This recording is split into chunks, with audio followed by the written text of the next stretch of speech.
इतिहास में कुछ पल ऐसे होते हैं जो सिर्फ तारीखें नहीं होते बल्कि मोड़ बन जाते हैं। ये वो पल होते हैं जब एक अकेला जिद्दी सा विचार लाखों लोगों की आवाज बन जाता है और एक आंदोलन पूरे देश की तकदीर तय करने लगता है।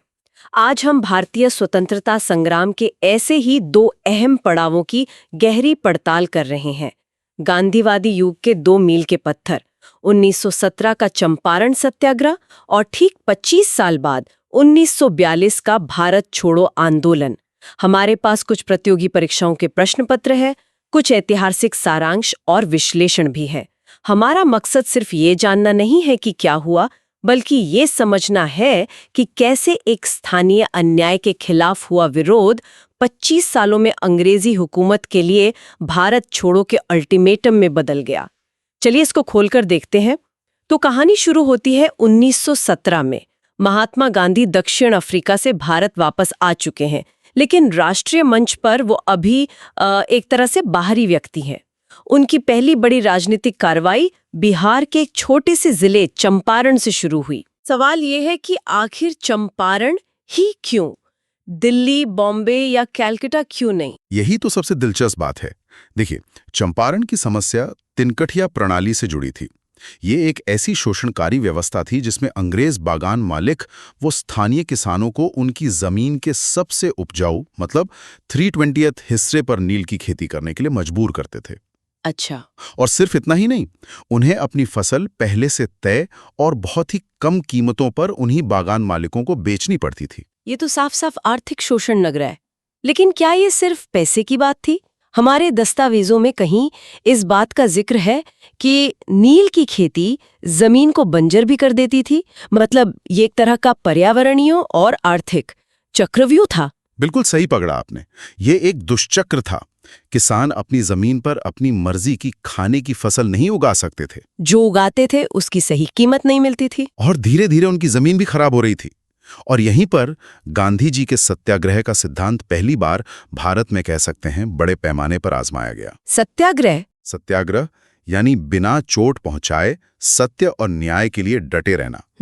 चंपारण इसका पहला सफल प्रयोग था। तो क्या ये कहना सही होगा कि चंपारण ने गांधी को कांग्रेस के उस वक्त के पारंपरिक प्रार्थना और याचना वाले नेताओं से अलग कर दिया?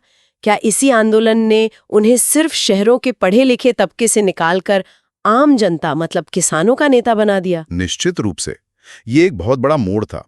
उस समय लॉर्ड चेम्सफोर्ड भारत के वाइसरॉय थे और वो मॉन्टेग्यू चेम्सफोर्ड सुधारों जैसी बड़ी प्रशासनिक चीजों में उलझे हुए थे।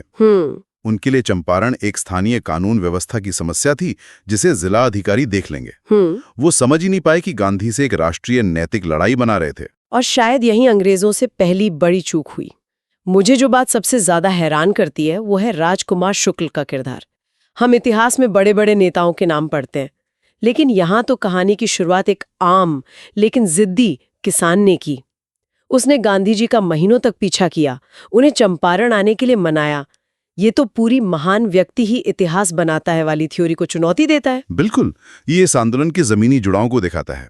राजकुमार शुक्ल की जिद ने ही गांधी को चंपारण पहुंचाया, लेकिन गांधी जी वहां अकेले नहीं गए। उन्होंने एक टीम बनाई। अच्छा। हाँ, जिसमें उस समय के सबसे काबिल वकील और नेता शामिल थे। सोचिए, राजेंद्र प्रसाद जो बाद में भारत के पहले राष्ट्रपति बने, आचार्य JB कृपलानी, मजहरुल हक, ये सब वहां किसानों के बयान दर्ज कर रहे थे, सबूत इकट्ठा कर रहे थे। यानी सिर्फ गांधी का शो नहीं था, उन्होंने एक तरह की लीगल ड्रीम टीम बना ली थी जो भविष्य में देश चलाने वाली थी। ये दिखाता है कि कैसे एक स्थानीय मुद्दा राष्ट्रीय स्तर के नेताओं को एक साथ ला रहा था और उन्हें जमीनी हकीकत से रूबरू करा रहा था। हाँ, और उनका तरीका भी नया था। उन्होंने सीधी टकराव की जगह पहले तथ्यों को इकट्ठा किया, हजारों किसानों के बयान लिए, दस्तावेज तैयार किए। उन्होंने अंग्रेजों को भावना से नहीं बल्कि सबूतों से घेरा। तो इसका नतीजा क्या निकला? क्या अंग्रेज सरकार झुकी? कोई ठोस नतीजा निकला इसका? बिल्कुल झुकी। दस्तावेज दिखाते हैं कि सरकार को एक चंपारण कृषि समिति बनानी पड़ी, जिसमें गांधी जी को भी सदस्य बनाया गया। और अंत में चंपारण कृषि अधिनियम पारित हुआ और सदियों पुरानी तिनकठिया प्रणाली को हमेशा के लिए खत्म कर दिया गया। ये तो एक बहुत बड़ी जीत थी। बहुत बड़ी। बिना हिंसा के भी वे शक्तिशाली ब्रिटिश राज को झुका सकते हैं। इसने गांधी के नेतृत्व पर एक तरह से मुहर लगा दी। तो चंपारण में गांधी ने एक सफल नुस्खा तैयार कर लिया था। लेकिन 25 साल बाद 1942 में जब पूरी दुनिया दूसरे विश्व युद्ध की आग में जल रही थी, क्या वही नुस्खा काम आ सकता था? माहौल तो बिल्कुल अलग था। माहौल बिल्कुल अलग था। 1942 तक दुनिया बदल चुकी थी। ब्रिटेन युद्ध में बुरी तरह फंसा हुआ था। जापान भारत के दरवाजे पर दस्तक दे रहा था। क्रिप्स मिशन जैसी बातचीत की कोशिशें वो नाकाम हो चुकी थी। सही। भारतीय नेताओं में और आम जनता में भी एक बेचैनी थी कि अब और इंतजार नहीं किया जा सकता। इसी पृष्ठभूमि में 8 अगस्त 1942 को बॉम्बे के ग्वालियर टैंक मैदान से भारत छोड़ो आंदोलन की शुरुआत हुई। और यहीं पर गांधी जी ने अपना सबसे प्रसिद्ध और शायद सबसे विवादास्पद नारा दिया, करो या मरो। एक मिनट, करो या मरो जैसा नारा अहिंसा के पुजारी के मुंह से, ये थोड़ा चौंकाने वाला नहीं है? क्या कांग्रेस के अंदर इसको लेकर कोई बहस हुई थी? बहुत बड़ी बहस हुई थी। ये गांधी के अहिंसक सिद्धांतों से एक बहुत बड़ा विचलन लग रहा था। लेकिन इसका संदर्भ समझना जरूरी है। गांधी जी का मतलब हिंसा करने से नहीं था। तो फिर क्या था मतलब? करो या मरो का मतलब था, या तो हम भारत को आजाद कराएंगे या इस कोशिश में अपनी जान दे देंगे, लेकिन अब गुलामी में जीने को तैयार नहीं है। ये अहिंसक प्रतिरोध की आखिरी सबसे तीव्र अवस्था थी। ये एक मानसिकता का बदलाव था। अब हम अर्जी नहीं देंगे, अब हम अपना हक लेंगे। और अंग्रेजों की प्रतिक्रिया कैसी थी? जाहिर है वे इसे हल्के में तो नहीं ले सकते थे। उन्होंने इसे बिल्कुल हल्के में नहीं लिया। लॉर्ड लिनलिथगो उस वक्त वाइसरॉय थे और उन्होंने इसे पूरी ताकत से कुचलने का आदेश दिया। मतलब तुरंत कार्रवाई हुई। हाँ, 9 अगस्त की सुबह होने से पहले ही गांधी जी समेत कांग्रेस के तमाम बड़े नेताओं को गिरफ्तार कर लिया गया। गांधी जी को पूना के आगा खान पैलेस में बंदी बनाया गया। और कांग्रेस का क्या हुआ? कांग्रेस को एक गैर कानूनी संगठन घोषित कर दिया गया और देश भर में उसके दफ्तरों पर ताले डाल दिए गए। तो अंग्रेजों ने सोचा होगा कि सांप का सिर कुचल दिया, अब आंदोलन खत्म। लेकिन हुआ इसका ठीक उल्टा, है ना? बिल्कुल।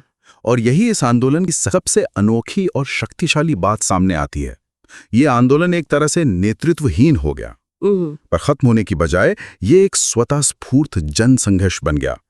छात्र, किसान, मजदूर, महिलाएं सब सड़कों पर उतर आए। कई जगहों पर लोगों ने तो अपनी समानांतर सरकारें तक बना ली। ये सोचना भी कमाल है। आज के सोशल मीडिया के जमाने से पहले बिना व्हाट्सएप या ट्विटर के एक आंदोलन नेताओं की गिरफ्तारी के बाद भी पूरे देश में आग की तरह फैल गया। ये दिखाता है कि आजादी का विचार लोगों के मन में कितना गहरा उतर चुका था। सही बात है। यह आंदोलन इतना लंबा चला कि इसके आखिरी दौर तक वायसराय भी बदल गए। अच्छा? हाँ, लिनलिथगो की जगह लॉर्ड वेवल आ गए। ये दिखाता है कि अंग्रेजों के क्रूर दमन के बावजूद वो इस आग को पूरी तरह बुझा नहीं पाए। हमारे दस्तावेजों में इंदिरा गांधी का जिक्र भी है कि उन्हें भी 1942 में इसी आंदोलन के दौरान जेल में डाल दिया गया था। इससे ये भी पता चलता है कि स्वतंत्रता संग्राम में सिर्फ एक पीढ़ी नहीं बल्कि कई पीढ़ियां एक साथ संघर्ष कर रही थीं।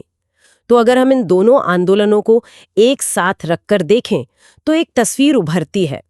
चंपारण एक पायलट प्रोजेक्ट जैसा लगता है, एक प्रयोगशाला। और भारत छोड़ो आंदोलन उस प्रयोग का सबसे बड़ा राष्ट्रव्यापी एप्लीकेशन। चंपारण में गांधी ने सत्याग्रह का हथियार बनाया और उसे धार दी। 1942 में उन्होंने उसी हथियार से आखिरी वार किया। सही। चंपारण में मुद्दा स्थानीय था, नील की खेती। 1942 में मुद्दा एक ही था और बिल्कुल साफ था, पूर्ण स्वतंत्रता। और रणनीति भी विकसित हुई। चंपारण में गांधी ने बहुत सावधानी से कानूनी दायरे में रहकर काम किया, सबूत इकट्ठे किए। लेकिन 1942 तक करो या मरो के साथ उन्होंने ब्रिटिश व्यवस्था को पूरी तरह से ठप कर देने का आह्वान किया। ये एक तरह से असहयोग से आगे बढ़कर अवज्ञा की अंतिम सीमा थी। एक और दिलचस्प फर्क है, चंपारण में राजकुमार शुक्ल जैसे एक व्यक्ति ने गांधी को आंदोलन तक पहुंचाया। 1942 तक गांधी खुद आंदोलन का चेहरा और उसकी आवाज बन चुके थे। इन 25 सालों में एक व्यक्ति का एक विचार पूरे देश का संकल्प बन गया था और दोनों आंदोलनों के मूल में गांधी जी के वही सिद्धांत थे, सर्वोदय यानी सबका कल्याण और अहिंसा।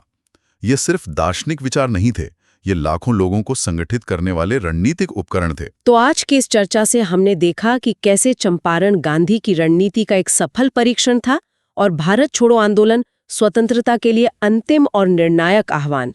हमने ये भी समझा कि कैसे राजकुमार शुक्ल जैसे आम लोगों की असाधारण भूमिका ने इतिहास का रुख मोड़ दिया। और इन आंदोलनों का प्रभाव सिर्फ भारत की आज़ादी तक सीमित नहीं है।